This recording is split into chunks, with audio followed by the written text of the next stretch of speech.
Greetings and welcome to session 54 on the Gospel of John. I'm Pastor Timothy Muse, lead pastor here at St. Paul's Lutheran Church in Alliance, Ohio.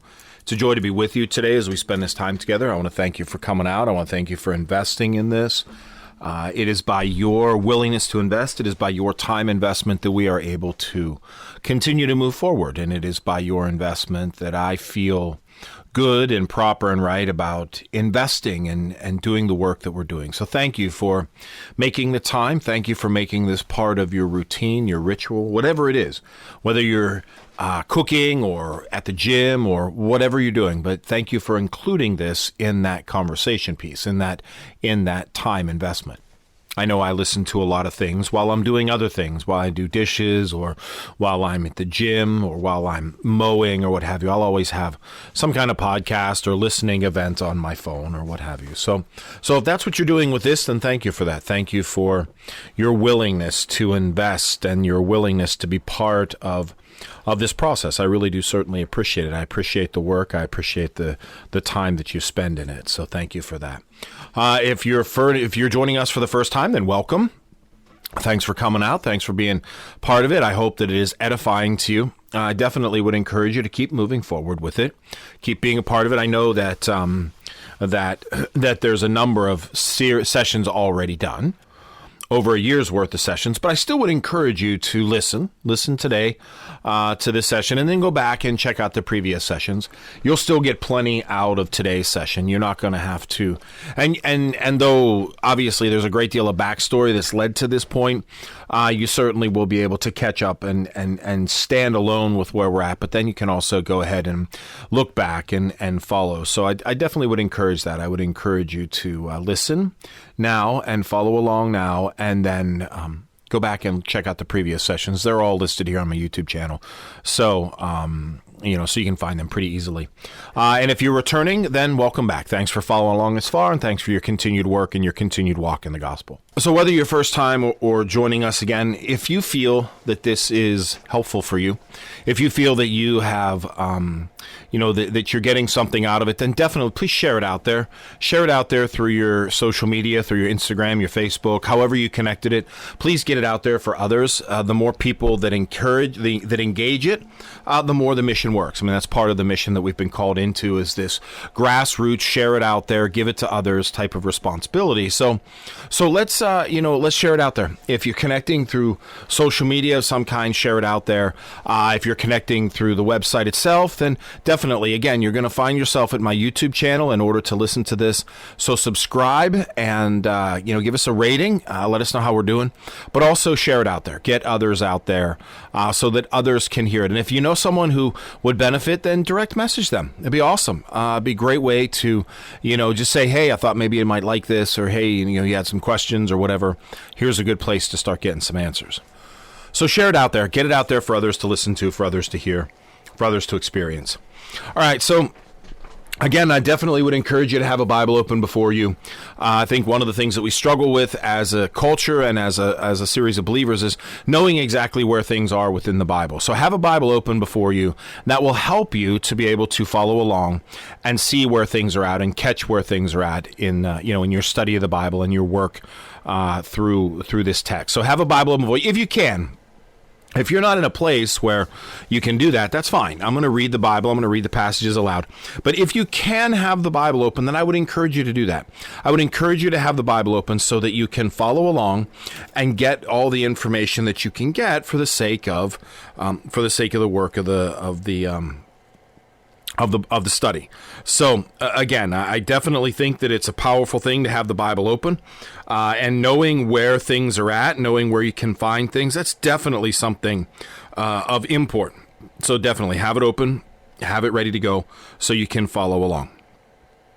And it doesn't matter what translation you use, doesn't matter whether it's paper or whether it's digital, just have it open if you can, and follow along so that you can see where it's at. I use the New Revised Standard Version, which is a translation. It really strives to stay close to the original language, which is the important part. But however you work it, however you do it, definitely have the Bible open before you so that you can follow along. You can see what's going on. You can be part of the task. You can be part of the work. Paraphrase translation, I'm good with it, even if it's in a different language. I mean, hey, if you study the Bible in a different language, then do it in a different language. That's all fine by me. There's no restriction to that. And if you're in a different language, use a different language. It's all good. Just have the Bible open so that you can follow along and see what's going on. Okay. So we are now late in the 19th chapter of John. John is the fourth book of the New Testament. Matthew, Mark, Luke, John, the fourth gospel. Matthew, Mark, and Luke are all, they're gospels that are called the synoptics. So they kind of walk together in a synopsis, a story, a synopsis story of Jesus' life. Whereas John is a lot more spiritual. John focuses kind of far less on the narrative, point A, point B, point C, point D, far more on the teaching and the spirituality that Jesus brings to the table. So that's why it sets apart from Matthew, Mark, and Luke.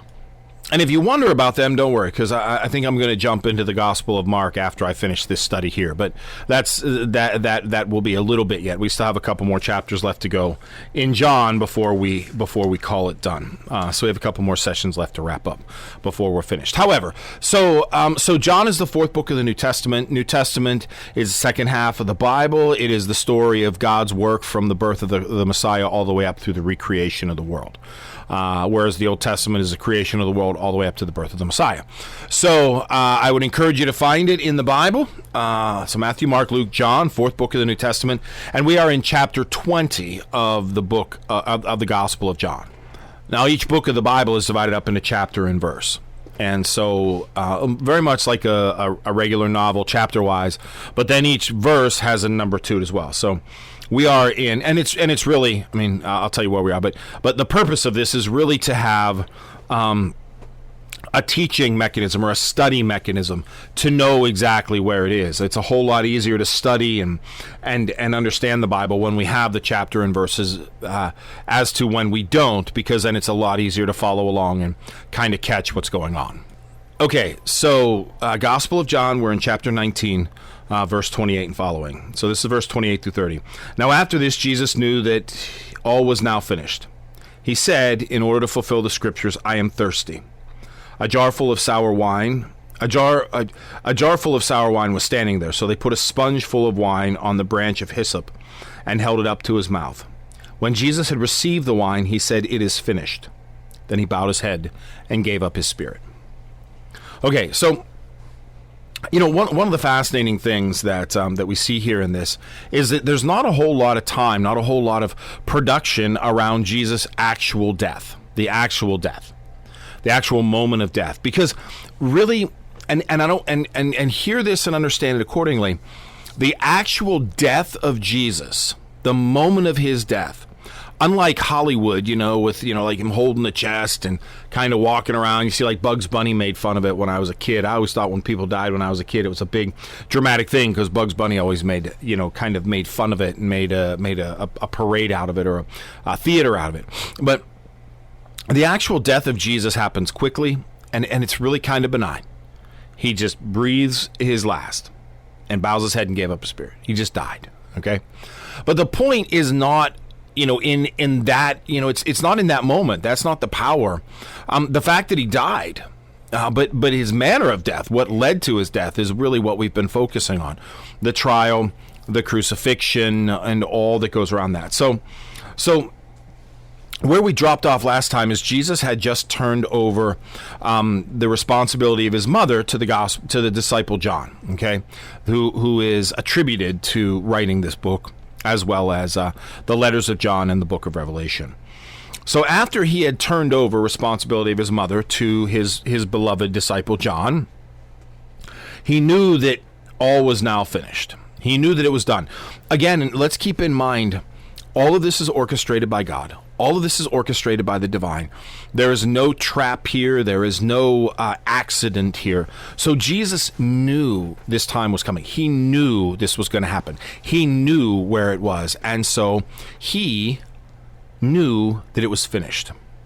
And so in order to fulfill the scriptures, in order to fulfill what is being written, and this came from Psalm 69:21, And the verse from Psalm 69:21 reads, "They gave me poison for food, and for my thirst they gave me vinegar to drink." Okay, so that's the statement. That's the word. They gave me poison for food, and for my thirst they gave me vinegar to drink. So this was to fulfill the scriptures. Again, understand this to be true. The desire was to connect this Jesus to the Old Testament messianic promise, to the Psalms, to David, to the Old Testament. There needed to be, as much as possible, a lineage, a connection one to the other. There needed to be a connection one to the other between Jesus and the Old Testament, between Jesus and those who were previous, and so that there was this thing that Jesus could, that the believers could say, look, Jesus is actually the Old Testament Messiah. And John would have been writing to Jews who were part of this community. So John's desire would have been to make sure that there was a lineage connection between the work of Jesus and the prophetic Messiah. So any time that John could draw any kind of scriptural reference one to the other was important, and he does it often. I mean, we saw it, when he was led out to the cross, to the place to be crucified, when they called it the place of the skull, which in Hebrew is Golgotha. Now, why does it say that? Now, remember, John's writing in Greek, so John would have used he would have used Hebrew references. He wanted to connect this Jesus to the messianic prophets, to the messianic work. That was the desire that Jesus had. That was the desire that John had, so that it was clear that Jesus was, in fact, part of the messianic promise. Okay, so he knows that everything was finished. In order to fulfill the scriptures, he said, "I am thirsty." Now, a jar full of sour wine was standing there, so they put a sponge full of the wine on the branch of hyssop and held it to his mouth. Okay, so this begs the question. These people are executed. They're sentenced to death. They're suffering execution. Why in heaven's name would they have any kind of aid for the crucified? Why would they have a jar full of sour wine or vinegar, which is what sour wine is, vinegar? Why would they have that for those who are hanging on the cross? Well, it's really quite brutal, actually, is because they're thirsty. And so they hold up this big stick of hyssop with a little sponge on the end, full of sour wine. Now, what is sour wine? Sour wine does not, in fact, quench the thirst. Sour wine actually increases the thirst. It makes you thirstier. So it was a torture technique. You're so thirsty, you need something to drink. Your mouth is dry. You're baking under the sun. Your body is basically dehydrating over and over. And so you cry out for thirst. And what do? They don't give you fresh water. They don't give you a cold Pepsi. They give you a sponge full of sour wine, and you drink it up. You drink it up because your body is in such need of something to drink. You drink it up, but here's the thing. It is not going to aid your thirst. It is going to increase it. It's going to make you more miserable. It's going to taste terrible, and it's going to make you more thirsty. And that is the kind of the needle. Besides, what little liquid that you might get, well, it's just going to prolong the torture.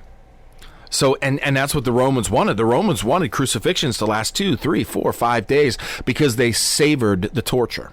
Remember what I told you. These people are brutal. They're brutal.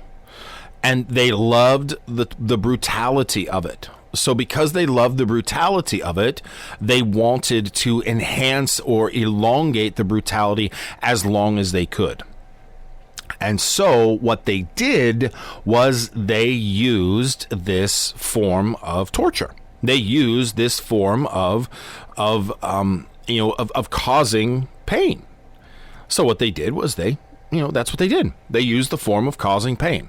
And because they used the form of causing pain, they would do that. They would give a little bit of liquid just to prolong the body's suffering for another day or another week, another hour, or another couple of hours, not another day or week.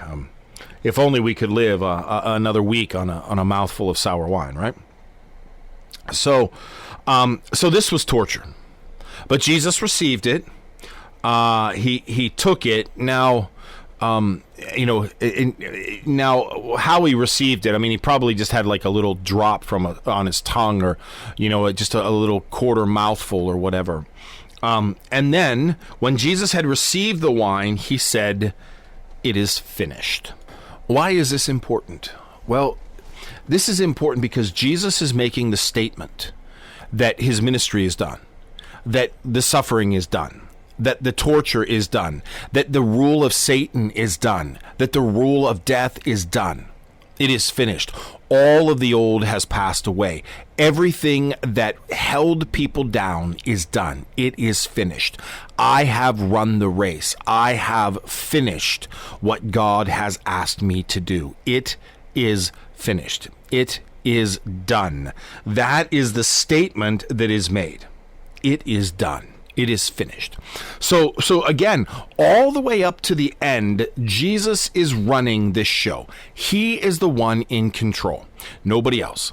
He is the one who's making things happen. Nobody else. Jesus is doing the work. Jesus is running the show. Jesus is in control. It is finished. That's the statement. It is done. I'm running the show, and I have declared that the curtain has come down. It is finished. My ministry is over. The power of sin and death is over. The fear of Satan is over. The separation between God is over.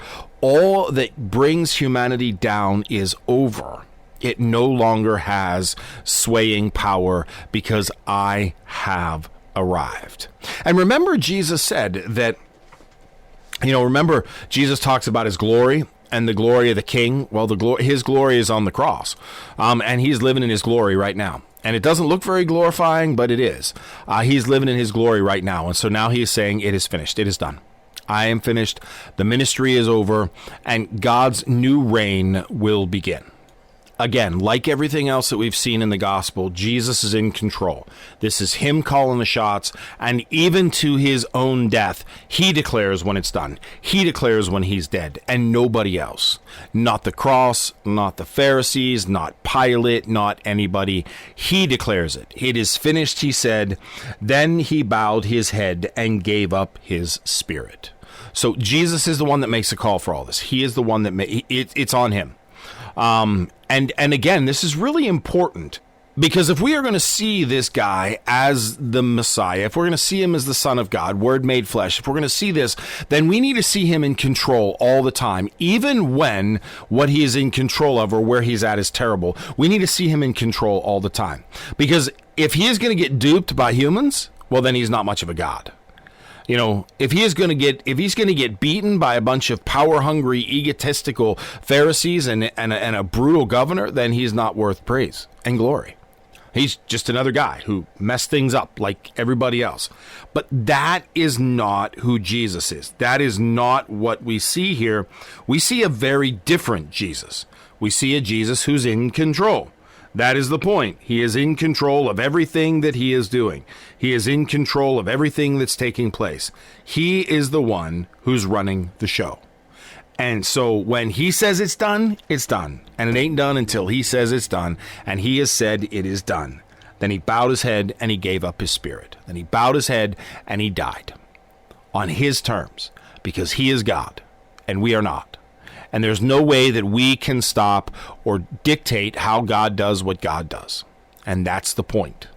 All of this up to this point is by Jesus' command and Jesus' control. Okay, so verse 31 and following. Since it was the day of preparation, and the Jews did not want the bodies left on the cross during the Sabbath, especially because the Sabbath was of great solemnity, they asked Pilate to have the legs of the crucified men broken and the bodies removed.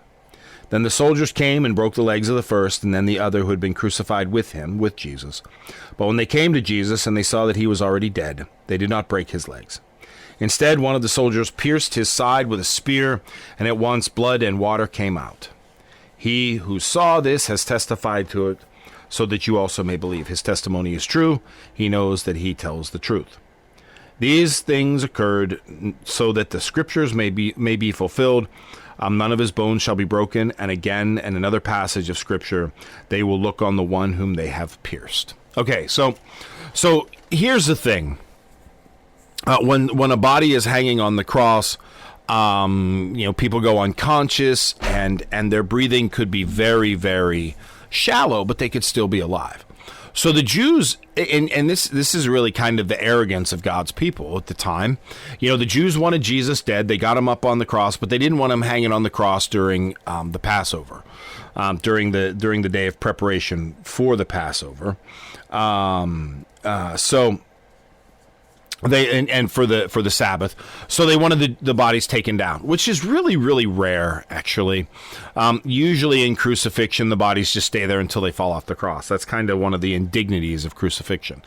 Again, and Pilate, Pilate's kind of going along. He wants to keep the peace. He wants to make sure that Caesar doesn't show up and just cause all kinds of great ruckus or great chaos. So Pilate is going along to some degree. And so as he's going along to some degree, they request that the legs be broken. And what's the point? Well, when you talk about crucifixion happens, what prolongs death in crucifixion, what prolongs life in crucifixion is that a lot of times the crucified ones are either their feet are, in a lot of pictures you see the feet, kind of nailed to the cross. They're like cross-legged through the ankles. Sometimes there's a platform put underneath the feet that the crucified person could kind of like stand on. Well, here's the deal. Why would you do that? Because it prolongs the agony. This is not meant to be a quick death. This is meant to be a slow, agonizing death. So as the crucified person is hanging from the cross, if they push up with their feet, they're able to take a little bit of pressure off their arms, which thus helps them to get a little bit better breath and they don't suffocate. So if you break the legs, well, then not only is that extraordinarily, excruciatingly painful, because it means that someone's just coming along with a big stick or a bat or something and just smashing into the legs until the bones are broken, which is awful. But then you can't put any pressure on the legs, so you die. You die. It's a death sentence. It's the end of the path. That is the point. So the situation was to break the legs. One, you would get a response. You would see if they're still alive, because there's no way the body wouldn't respond to having the legs shattered in such an awful way. But then also you can't push yourself up, so therefore you can't. So therefore you can't give yourself a break. You're going to die. The Jews wanted them dead so that they could move on with the day of preparation, get ready for the Sabbath and for the Passover. So this is a practice. This was a common practice in crucifixion, to break the legs of the crucified ones. Common enough that the Pharisees, the Jews, they knew it. Since it's a day of preparation, the Jews didn't want the bodies left on the cross during the Sabbath. Remember, when I say the Jews, I'm talking about the Pharisees and the scribes and the Sadducees and the chief priests, not the entire population. Okay, that's not how the population was. It was just the leaders.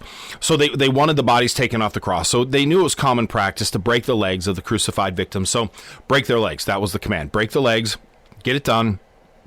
So that they can be dealt with, so they can be taken off the cross, so that dead is dead. That's what we want. We want dead is dead.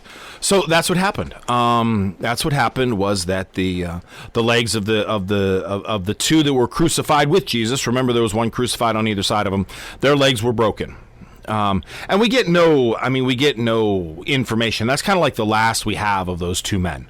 We don't know anything about them. Did they stay on the cross? Did their bodies fall to the ground?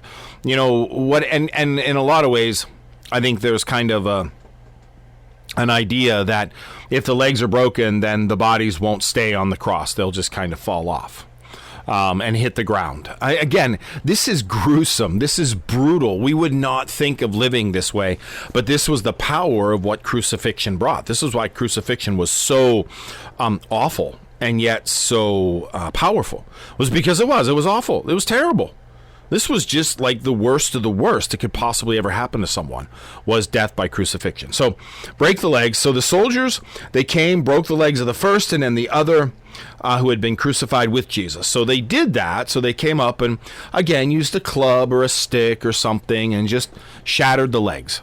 Now, it's unclear whether they went above or below the knee. It really doesn't matter. It doesn't matter where they went, whether they went above or below the knee. What matters is it was just awful and terrible and painful and disgusting. But it was crucifixion in the Roman world. But when they got to Jesus, they realized he was already dead. He was already dead. He wasn't fighting. He wasn't breathing. He wasn't struggling.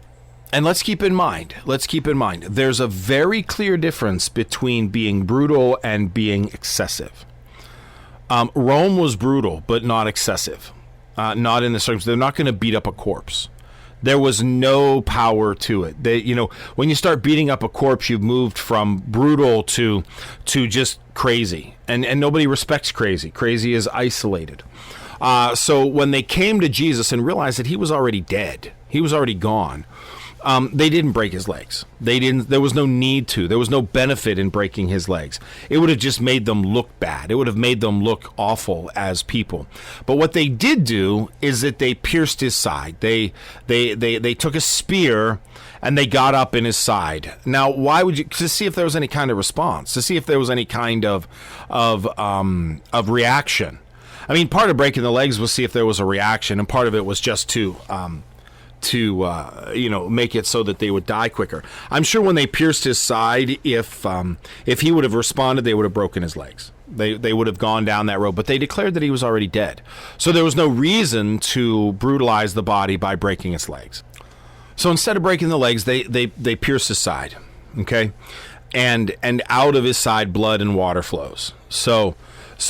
And then there's a number of different things. I mean, we can get physical here, we can get biological here about how, fluids settle into the cavity of the body after death when the heart's no longer pumping it throughout the body. But it's also sacramental, blood and water, Eucharist and baptism. I mean, very prefiguring of the sacramental reality, the sacramental identity again, and he hadn't eaten anything, so it would have just been, it would have been fluid that would have flowed out of his body. It would have been like a watered down version of human blood that would have flowed out of his body. And he shows no reaction. He shows no indication that he's alive or anything of that nature. So they pierce him, and he looks like he's dead. Okay, he's dead. And blood and water flows out, like the fluids have pooled in the cavity. The cavity's been pierced, and so out it comes. Woohoo! That's great. He's dead. It's awesome. It's done.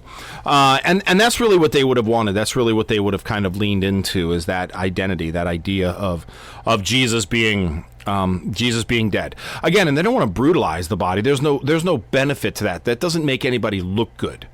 It makes them look savage. There's a difference between being brutal and being savage. And the Romans didn't want to be savage, but they wanted to be brutal.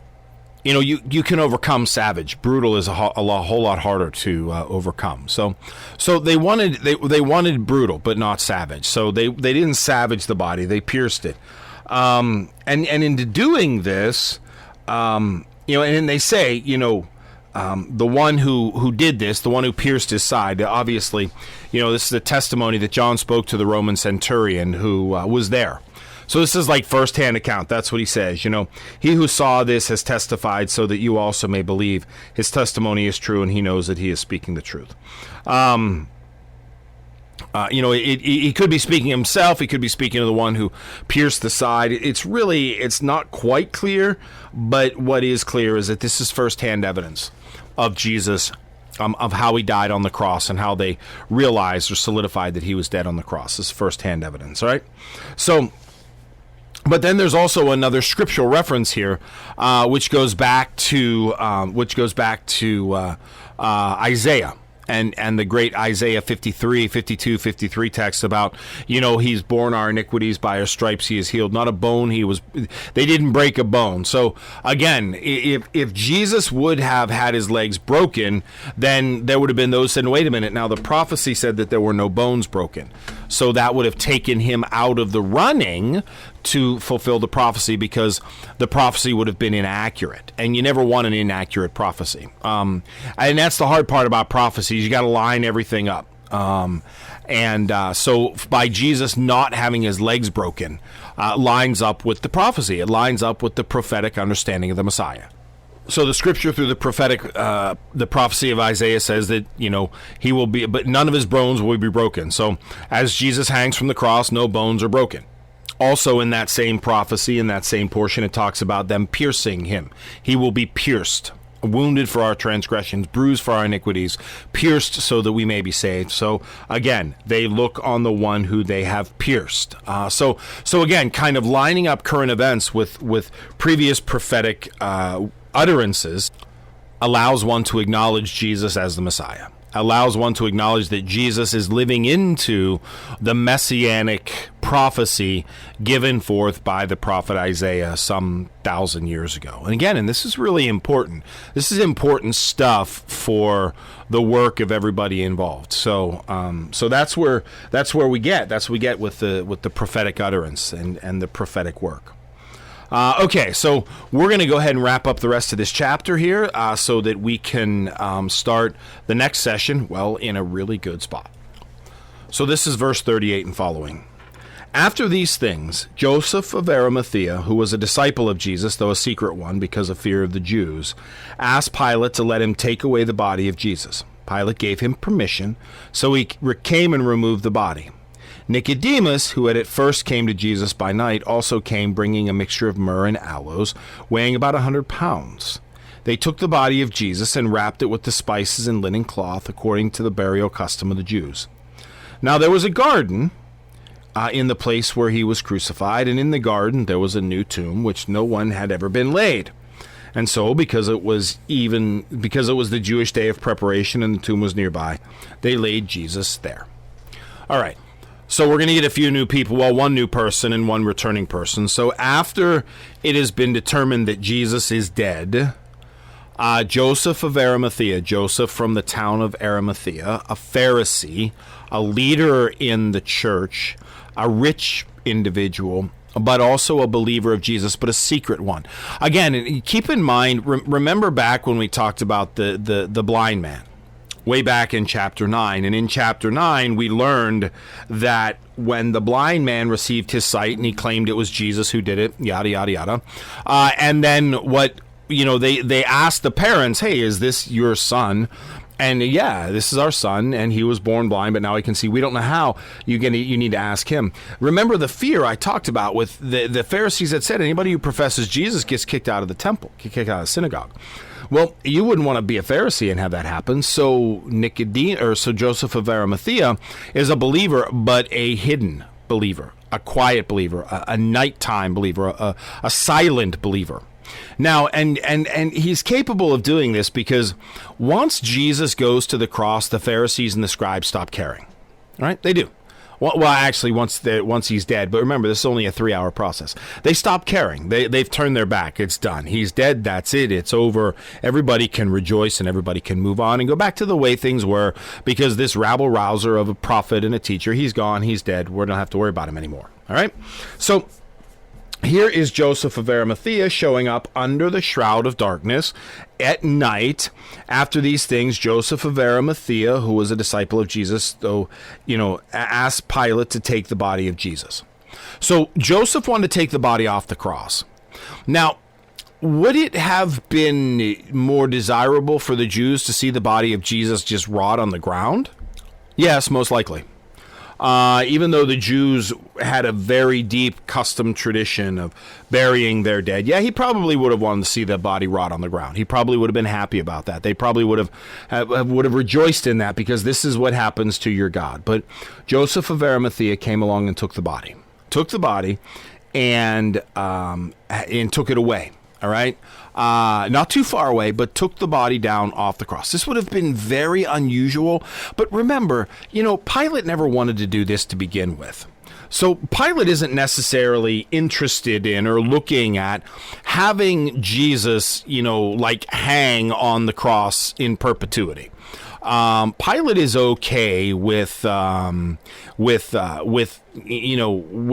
this happen because he knew that that Jesus was a pawn. He knew that this was all power play and anger. So Pilate's okay with this. Pilate, again, brutal but not savage. Pilate knows that there needs to be not only just limitations, but Pilate knows there needs to be work And Pilate knows there needs to be a place of limits. And so he doesn't have a problem with kind of like sticking it to the Pharisees and the scribes. They stuck it to him. So he has no problem kind of going back vis-a-vis one to the other. So Joseph of Arimathea, this quiet, hidden disciple, and I know for us, that's our freedom to proclaim Christ crucified is so big that, oftentimes we don't even do it. We just ignore it. There really is no legal or social consequence to following the Savior. However, in this time period, like I said, if you got caught following Jesus, you got kicked out of the temple. Nobody wanted to get kicked out of the temple, so they didn't get caught following Jesus. They hid as much as they could. Joseph of Arimathea being one of them. So he goes to Pilate in secret. Goes to Pilate, asks him to take away the body of Jesus. Now, this is a piece of gold for Pilate. Pilate's like, yeah, do it, fine, I'm good with it, make it happen, get him out of here. And Pilate gave him permission, so he came and removed the body. And nobody's paying attention. Look, nobody's hanging out here watching the bodies fall off the cross. There's no reason to be concerned about being seen or anything else. Nobody's bothering to be paying attention, except maybe the morbid, crazy people on the edges. All right. So Joseph of Arimathea gets the body, and along comes a friend, an old friend, Nicodemus. Now, Nicodemus is an interesting character, and I think the importance of seeing Nicodemus here, we need to go back and remember where Nicodemus begins. Nicodemus shows up 3 times in the Gospel of John. The first time is in chapter 3, when Nicodemus comes to try to debunk. Nicodemus is the first salvo. I've said this many times. When someone challenges the power of the structure will first try to co-opt, then obfuscate, then kill. All right, so Nicodemus was the co-opting. Hey, we know that you're a teacher. Hey, we know that you come from God. But Jesus doesn't even let him get that far before he cuts him off and tells him, be born again, be born anew, and that whole dialogue. So Nicodemus first shows up as an antagonist. Someone who's against the work of Jesus. But then he shows up again very briefly in chapter 7, when the disciples, or when the Pharisees decide to kill Jesus, and Nicodemus stands up and says, hey, doesn't everybody deserve a fair trial? Shouldn't we be investigating this? Of course, then the Pharisees, they really kind of jumped right on Nicodemus for this. Like, are you a follower of his? Are you, and he's like, whoa, just chill out, it's all good. And then we get a third time, and that is where he comes with the spices. That is where he comes to aid, to aid them and help. It comes and aids the part of the it comes to aid the part of the burial. All right, sorry, I was having a moment there. My brain just zipped out. Bing, bing, bing. And we really have no reason, no understanding of why Nicodemus, kind of matures or changes his opinion, but we know that he does. Nicodemus is now a follower, or if nothing else, a supporter. He's there to support Joseph of Arimathea. He's there to support the burial of Jesus. He brings 100 pounds of ointment and aloe. This is expensive. I mean, this guy's investing a goodly amount of money and energy. I mean, carrying 100 pounds of anything, about 100 pounds. And he's there. He took the body down, wrapped it with spices and linen cloth according to the burial custom of the Jews. Now, understand this to be true. Remember what it said. It's the day of preparation, day of great solemnity. Remember, the Pharisees and the chief priests didn't want to go into Pilate's palace because they didn't want to be declared incapable of celebrating the Passover. And yet here are 2 Pharisees, 2 high-ranking Jews who are handling a dead body. Handling a dead body makes you ritually unclean. That's it. So here are 2 Pharisees, two high-ranking Jews handling a dead body, making themselves ritually unclean at the Passover. How incredible is that they're willing to do this as an homage, as a discipleship, as a gift to the Lord and a gift to Jesus. It's important that we see that. It's important that we see that Joseph of Arimathea and Nicodemus are both making themselves intentionally ritually unclean to aid in and bury the body of Jesus. It's also important to understand that again, if they are caught, which is highly unlikely, but if they are caught, they will be kicked out of the synagogue. They will be brought to bear for what they're doing. But both of them are believers enough in the sanctity of Jesus, in the work of Jesus, that they support what he's doing. All right, so they get the body off the cross, which would mean, running a ladder up and literally untying or yanking the nails out or whatever gruesome thing that had to be done in order to get a body off the cross. And then after that, and wrapping his body in linens and placing it in a tomb, and after wrapping the bodies in linen and getting ready for burial, there's a new tomb. There's a garden. Okay, so they say there's a garden. That's what the scripture says. There's a garden, and there's a new tomb there in the garden. All right, because it was the day of preparation, and so there's a garden nearby, which, kind of is a juxtaposition. You have the place of the skull, and then you have a garden, a place of greenery. And we would understand beauty as probably like a wild field of some kind. But there was a new tomb cut there. So this was somebody's private tomb. Some would argue that it's Joseph of Arimathea's. There's no real scriptural indication of that. There's some post-scriptural indication of it, but the scripture is really kind of mum about whose tomb it is. But nonetheless, there's a new tomb. Nobody has ever been laid in it. Nobody's ever been laid in it. So because it's the day of preparation, they really wanted to get Jesus underground. That's where they laid the body. Now, one of the things we need to make sure that we're really, really clear about is that Jesus is dead, all right? This is dead. This is dead. This isn't some sleepy hibernation thing. This is dead. We need to grasp that. When Jesus says it's finished, it's finished. He's dead. It's done. It's over. Breath gone. Life gone. He is dead. Because resurrection doesn't happen unless death happens first. So we need to see that. This isn't some trick of the mind. This isn't some hallucination. This isn't some, voodoo powder that makes someone so slow in their cardiovascular system that it looks like they're dead. No, this is dead. Dead. Wrapped in linen cloth, prepared with spices, wrapped in a tomb, dead. This was dead. And there's no question about it, because we need to not question Jesus' death. Jesus is dead. All right. He is dead. He is buried. He is laid in the tomb. The stone is rolled in front of it. That's it. He's done. It's over. It's finished. That's what we want to get to. That's what we need to get to in order to understand what happens next. All right, my friends, we're going to leave it here for now. This is actually a really good place to stop because, well, what comes next is far different than what we leave. So we might as well take a little bit of a break. So as always, my contact information will come up at the end of the session. If you want to reach out to me, please do so. I'll reach out directly to you, or if not, I'll put it back into the next session if you have any questions or comments or what have you, so that we can carry along. But once again, thank you for being part of this. Definitely share it out there, get it out there, so that others can follow along and others can know what you know.